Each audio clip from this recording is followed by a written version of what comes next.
I know the Atlanta area is not the only city that has a whole shoe room in their pawn shop when people have pawn shoes. I've never heard of such a thing.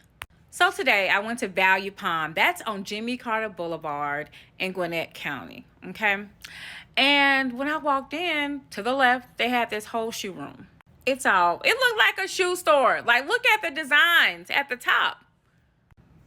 When you walk in, you could swear that you're in a shoe store, y'all. And I'm thinking, are times this hard that we are now pawning our Jordans, our Tims, our Coach shoes? They even have the seats where you can sit down and try the shoes on. The shoes do not look worn. The shoes are in very good condition and reasonably priced. What I didn't show that is, in addition to the shoes, this pawn shop also had a very nice handbag selection.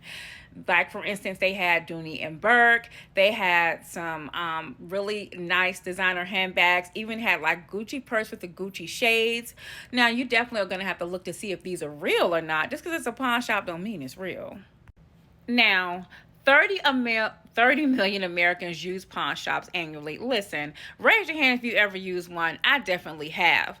The United States has about 10 to 11,000 pawn shops, which I thought it would be way more than this, but annually it's $14 billion in annual revenue. Get the heck out of here. They make a whole hell of a lot of money.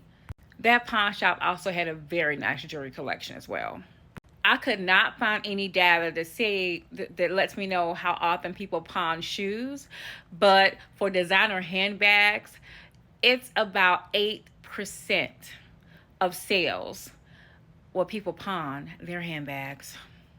Anyway, if there are other cities, New York, LA, or other cities, Chicago, where they actually have pawn shops that pawn shoes and even things that I never thought they would pawn, let me know. I mean, I know they had that show years ago, but I never really watched that show that often.